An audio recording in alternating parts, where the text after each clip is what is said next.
बिस्मिल्लाहिर्रहमानिर्रहीम। अस्सलाम वालेकुम जी। आज हम आपके साथ काली मिर्च मटन कढ़ाई की रेसिपी शेयर करने वाले हैं। अगर आप कुछ लाइट सा हल्का फुल्का सा बनाना चाहते हैं तो आप इस रेसिपी को ज़रूर ट्राई कीजिएगा। कम स्पाइसेस में बनेगी। तो चलते हैं अपनी आज की रेसिपी की तरफ। सबसे पहले हम 2 मीडियम साइज़ के प्याज लेंगे, उन्हें हम बारीक कट करेंगे, कढ़ाई में ऐड करेंगे और साथ ही इसमें हम थोड़ा सा ऑयल ऐड कर देंगे। प्याज़ों को हल्का सा पिंक कलर होने तक फ्राई करेंगे। साथ ही इसमें हम 2 अदद बारीक कटी सब्ज़ मिर्चें ऐड करेंगे और उन्हें भी हम इसमें फ्राई कर लेंगे। इस कंडीशन में हम इन्हें कढ़ाई से निकाल देंगे, थोड़ा सा ठंडा करेंगे और इसका हम पेस्ट बना लेंगे। अब हम उसी कढ़ाई में मज़ीद ऑयल ऐड करेंगे। साथ ही आप देख सकते हैं ये कुछ खड़े मसाले हैं, इन्हें ऐड करेंगे। मसालों को ऑयल में थोड़ा सा फ्राई करेंगे और साथ ही इसमें हम मटन ऐड कर देंगे। मटन की अच्छी सी बुनाई करेंगे। जब मटन का कलर चेंज करेगा तब इसमें हम कुटा हुआ अदरक लहसुन ऐड करेंगे, तकरीबन 1 चम्मच। अदरक लहसुन को आप कूट कर ही ऐड करें, उससे इसका फ्लेवर बहुत ही इन्हेंस होता है। और साथ ही इसमें हम 1 चम्मच भरकर नमक ऐड कर देंगे। मटन को दोबारा से अदरक लहसुन और नमक के साथ भूनेंगे। ये रेसिपी बहुत कम स्पाइसेस में बनेगी और बहुत जल्दी रेडी हो जाएगी। आप लोग इसे ज़रूर ट्राई कीजिएगा। तकरीबन आधा घंटा लगेगा और आपकी मज़ेदार सी काली मिर्च मटन कढ़ाई रेडी हो जाएगी। आप देख सकते हैं इसकी हमने अच्छे से बुनाई कर दी है। अब इसमें हम पानी ऐड करेंगे। तकरीबन इसमें हम 2 गिलास पानी के ऐड करेंगे।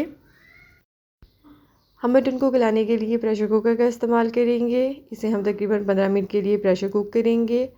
अगर आप मटन को कढ़ाई में ही गलाना चाहते हैं तो आप इसमें 2 की जगह 4 गिलास पानी ऐड करें और 45 मिनट के लिए हल्की आंच पर कवर करके रख दें। आपका मटन गल जाएगा। आप देख सकते हैं हमने इसे प्रेशर कुक कर लिया है। इसे हम दोबारा से कढ़ाई में ऐड कर देंगे।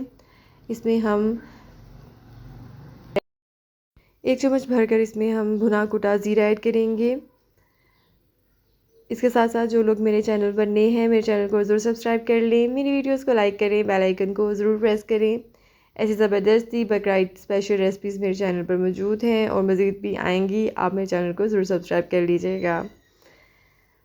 अब हम इसमें वो पेस्ट ऐड करेंगे जिसे हमने पहले से रेडी किया था। पेस्ट ऐड करने के बाद इसे हम दोबारा से मिक्स करेंगे और थोड़ा सा कुक कर लेंगे।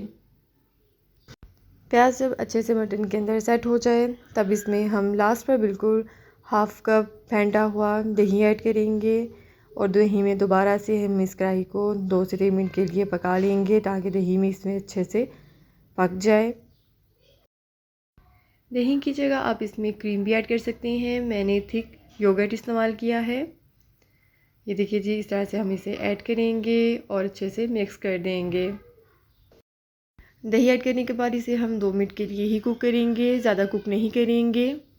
अब इसमें हम 1 चम्मच फ्रेश कुटी काली मिर्चें ऐड करेंगे। अब पाउडर नहीं इस्तेमाल करें, फ्रेश कुटी काली मिर्चें ही इस्तेमाल करें, उससे इसका फ्लेवर ज़्यादा अच्छा आता है। इसे ऐड करने के बाद इसे हम अच्छे से मिक्स कर देंगे। जैसे कि आप देख सकते हैं हमारी मज़ेदार सी कढ़ाई बनकर बिल्कुल रेडी है। इसे हम अब गार्निश कर लेंगे। गार्निशिंग के लिए इसमें हम थोड़ी सी लाल मिर्चें, सब्ज़ मिर्चें, कटा हुआ अदरक और थोड़ा सा इसमें हम धनिया ऐड करेंगे। मज़ेदार सी हमारी कढ़ाई रेडी है। आप इसे गर्मा गर्म रोटी के साथ, नान के साथ सर्व करें, मेहमानों के आगे रखें, अपने घर वालों के आगे रखें और दाद वसूल करें। मिलते हैं ऐसी ही नेक्स्ट मज़ेदार सी रेसिपी के साथ। तब तक के लिए फ़ी अमान अल्लाह। अल्लाह हाफ़िज़।